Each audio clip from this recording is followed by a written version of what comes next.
All right. So, hey, I just ran into Bill Robbins, Dr. Robbins, and I have been a fan of yours for a long time. I do consider you one of my mentors.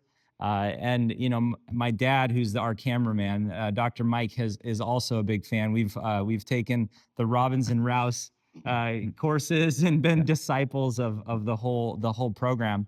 So, the theme of the Seattle Study Club Symposium 2025 is the future of dentistry. And so I wanted to hear from you because you have a perspective just like my dad. My dad's been doing it 44 years. What is the future of dentistry considering your perspective? Yeah, I mean, that's first of all, it's a pleasure to be with you guys. You know, Sure. I love you guys. It's an interesting question because the future of dentistry and the future of each individual dentist are really two different things. So I don't know about the future of dentistry, but I'm going to talk more about what I think the future for somebody to be listening to this little podcast Sure. is. I think the future is dependent upon what you decide you want to be as a dentist. And I think that's a really important question. You have to ask yourself as a young dentist, what do I want to be? And what you learn to be in dental school is a single tooth dentist.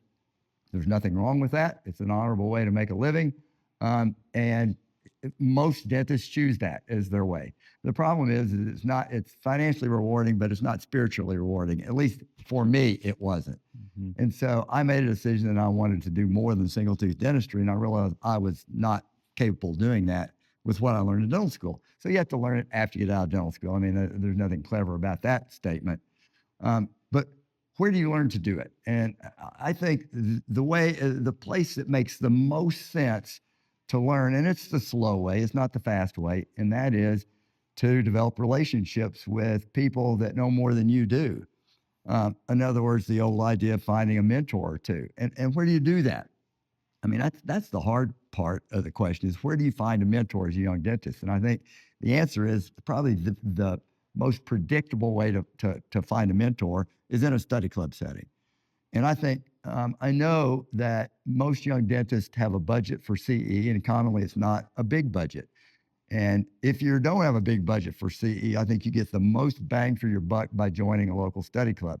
It can be any study club. It doesn't have to be a Seattle study club. Sure. Any study club in your area that is doing interdisciplinary treatment and treatment planning is the best place, in my opinion, to meet an older dentist, a more mature dentist.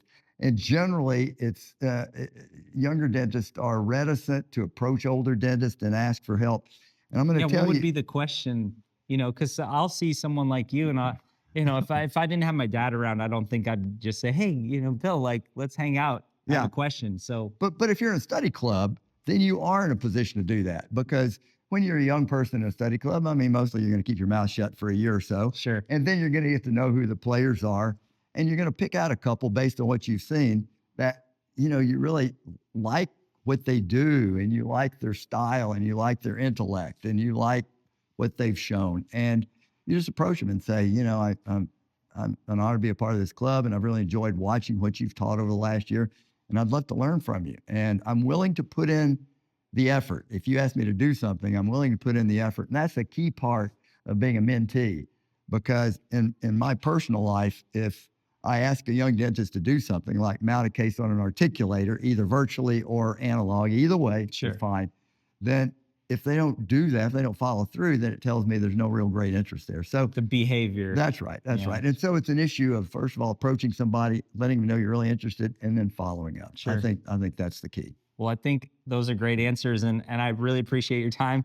And the reason I'm enjoying making these videos and interviewing my dad and getting a few minutes with you is really just, I think, for posterity, for me to, it's like almost an accountability partner for me as well. To because I'm going to look back on this. The future version of myself is going to watch this and enjoy seeing your answer again. Yeah. And I'm also going to send this to a bunch of my friends who have asked me similar questions. So, Good. hey, Well, thank you very much. It's been a pleasure. Can I have a high five and then a hug? It's been a pleasure.